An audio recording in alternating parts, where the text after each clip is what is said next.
Assalamualaikum warahmatullahi wabarakatuh. Kami dari kelompok 4 yang beranggotakan pertama saya sendiri Dela Amr Effendi, yang kedua Riko Ardiansyah, yang ketiga Bagus Setioko, yang keempat Tias Hartika Putri, dan yang kelima Andin Badiatus.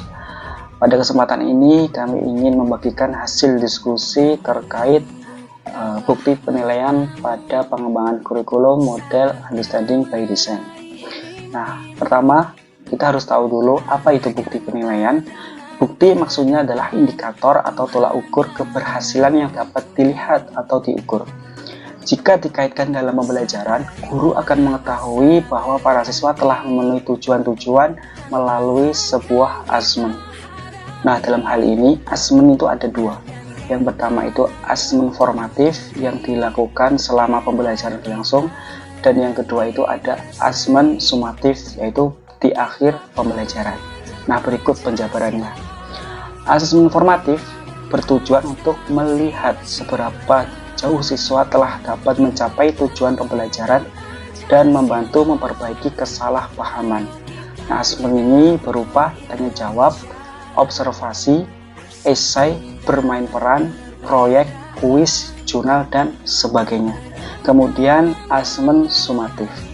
Asesmen sumatif ini bertujuan untuk memberikan sertifikasi kepada siswa atas penguasaan konsep atau keterampilannya. Nah, berbentuk tes atau ujian dan biasanya bersifat final. Dalam kerangka model kurikulum Understanding by Design, diharapkan siswa itu bisa menguasai 6 poin ini. Pertama, menjelaskan. Siswa diharapkan dapat menjelaskan ide, teori, fakta, dan data secara sistematis. Yang kedua, menafsirkan. Siswa diharapkan mampu menciptakan sesuatu yang baru dari hasil belajarnya dalam peningkatan pengetahuan. Yang ketiga, menerapkan. Siswa diharapkan mampu untuk menggunakan pengetahuan yang diperoleh ke dalam situasi baru. Yang keempat, perspektif. Siswa diharapkan mampu menganalisis dan menarik kesimpulan tentang konteks sudut pandang. Yang kelima, berempati. Siswa diharapkan mampu memahami perasaan orang lain, memahami emosi, menganalisis, serta menasehati semua. Kemudian terakhir yang keenam, pengetahuan diri.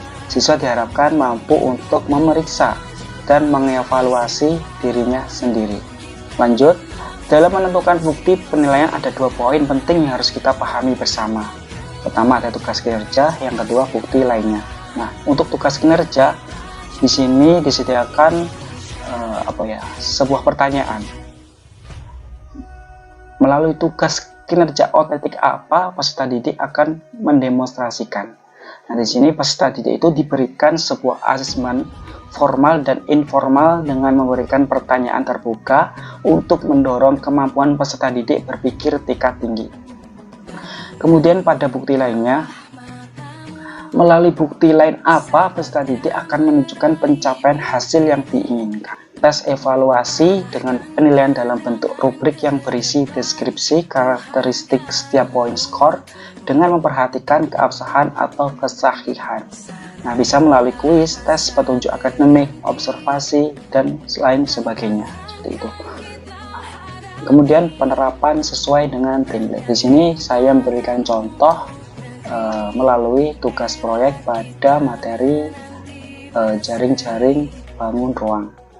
Siswa dibentuk dalam suatu kelompok dan setiap kelompok diminta untuk membuat sebuah bangun ruang yang berbeda-beda yang dibentuk dari jaring-jaring sesuai ukuran yang diinginkan siswa, sehingga siswa akan lebih mengenal ciri-ciri dari bangun ruang. Kriteria penilaian: pertama, pemahaman tentang bangun ruang yang dibuat, yang kedua kerapian, dan yang ketiga keindahan. Kemudian bukti lainnya menggunakan uji keterampilan. Siswa menginterpretasikan informasi tentang bangun ruang. Kemudian tes lisan. Siswa mendeskripsikan persamaan dan perbedaan dari 2 bangun ruang yang diajukan. Yang ketiga, kuis tentang unsur-unsur bangun ruang. Kemudian asesmen mandiri dan refleksi. Asesmen mandiri terhadap bangun ruang yang dibentuk dan siswa dapat mengidentifikasi jenis bangun ruang dari benda-benda yang ada di lingkungan sekitarnya. Nah, itulah hasil diskusi kami. Kurang lebihnya saya sebagai perwakilan dari kelompok mohon maaf.